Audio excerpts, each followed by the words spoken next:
Welcome to KGW News at 5. New numbers show a big coronavirus outbreak in eastern Oregon.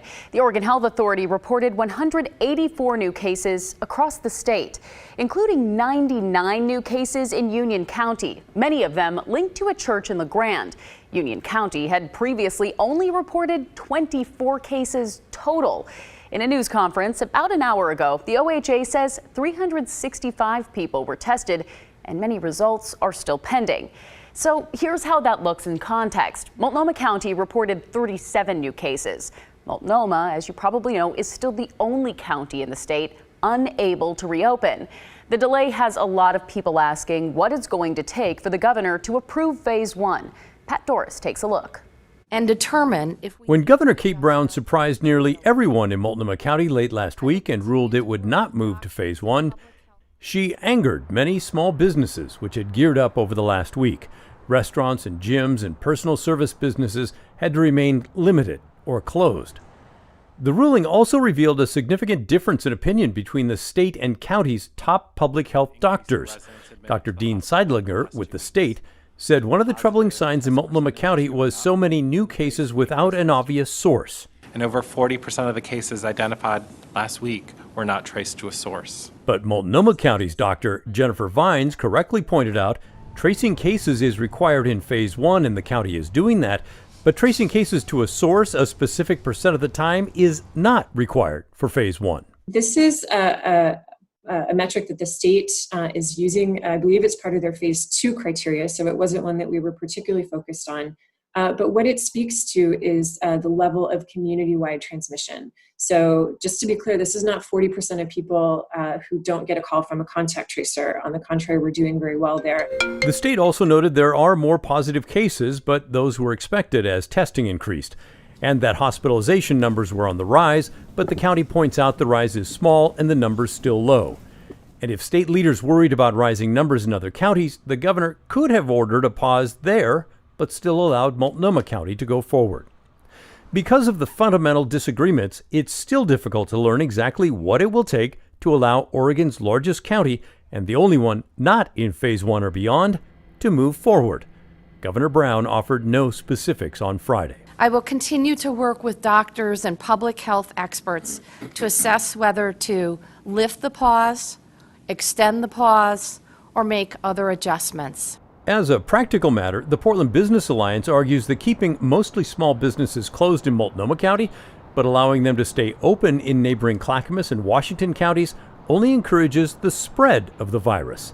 Andrew Hone, CEO of the Portland Business Alliance, that's Portland's Chamber of Commerce, issued a scathing tweet that reads in part, "More residents will continue to travel to adjacent counties for their services, risking more outbreaks, and the economic damage will continue to debilitate our small business community in the heart of the state's economy."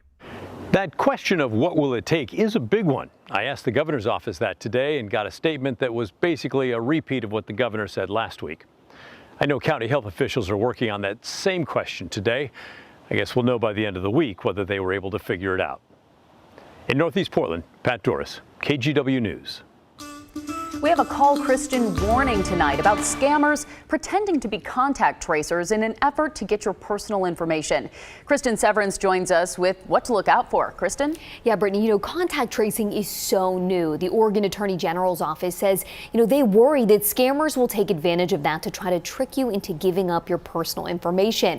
So the big question, how do you know if it's a legitimate contact tracer calling you? Well, you'll most likely get sent a letter or a phone call first. If you do get a text, it should say that someone from the health department will be calling you. If you get a random text with a link saying click here, don't do it. Delete the text. They just want you to click on that and download malware. Next, a contact tracer will be calling from a county health department. If the number can't be traced to the health department or the person says they work for the state or a federal agency, it's most likely not legitimate.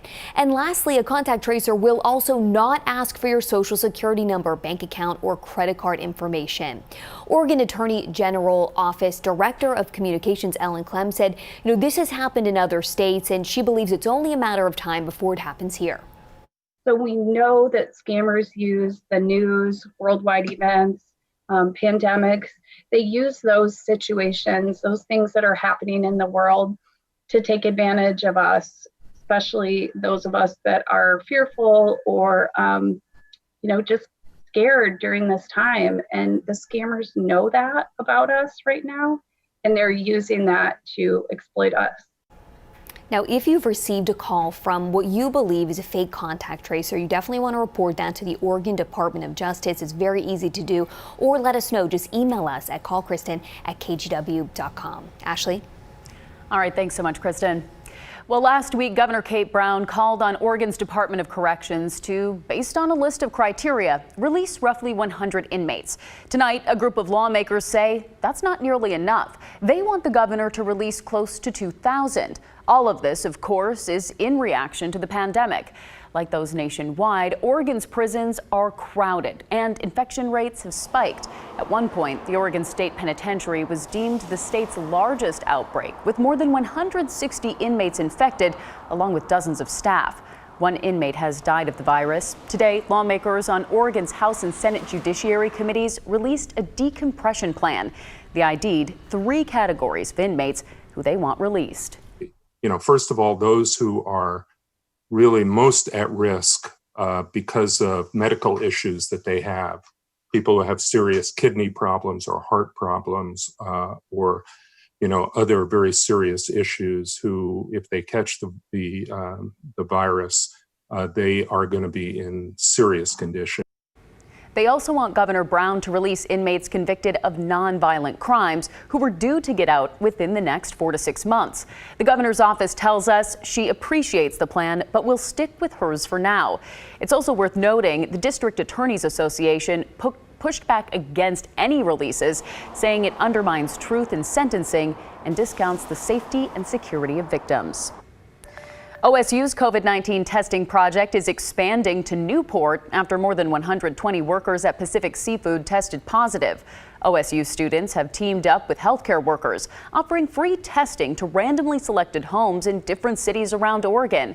The project is called Trace COVID-19. The goal is to find out how prevalent the virus is in a community.